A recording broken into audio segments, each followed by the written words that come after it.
Welcome back to Win the Day. My name's Jacob, and today we'll be looking at what the book of Judges is all about.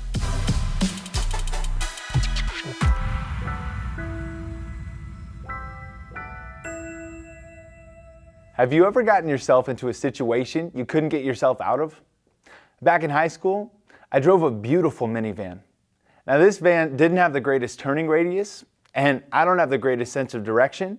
So putting those things together, the stage was set for disaster. One day I found myself very lost out on a country road, and I decided I needed to turn myself around.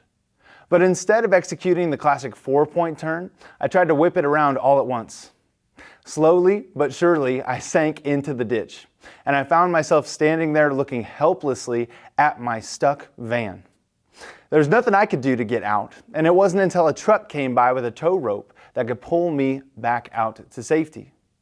This reminds me of the book of Judges, and this book is all about how Israel, God's chosen people, had continued to turn away from Him and get themselves stuck into a never-ending cycle of sin. Judges teaches us that if we choose to worship things other than God, we'll become enslaved to them. Yet, with God's steadfast love, He continues to deliver His people from themselves.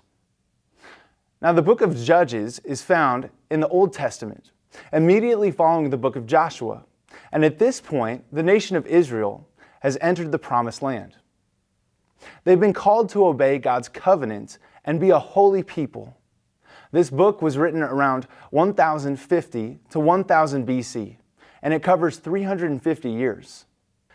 Some notable people that we find in the book of Judges include people like Deborah, Gideon, and Samson. Now, in chapter 13, we can even find Jesus in the book of Judges when he comes to the parents of Samson and tells them that they're going to have a child who will be set apart for God to save His people from their sins. Now, this is a unique space in the Old Testament where we find Jesus before His incarnation as a human being.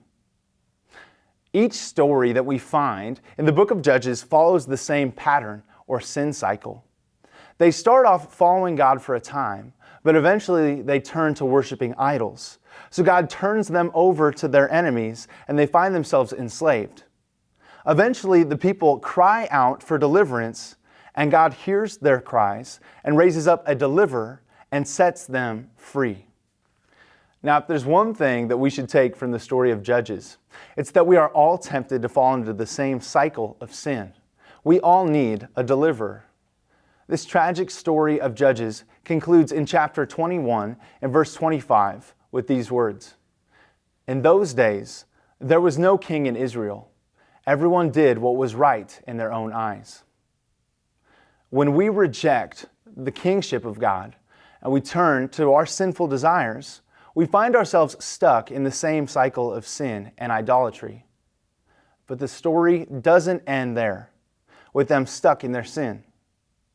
Just as constant as their sin cycle, so too was the steadfast love of God. And He doesn't abandon His people.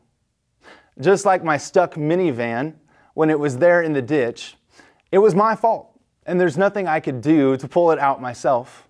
I needed the help of something much more powerful. It wasn't until somebody had compassion on me to pull me out of the ditch that I was delivered. And in the same way, we must recognize that we're stuck in a sin cycle, and it's captured all of us. We need to cry out to God, knowing that He is faithful, and He can set us free through the finished work of Jesus Christ on the cross. It is Jesus who is our great deliverer.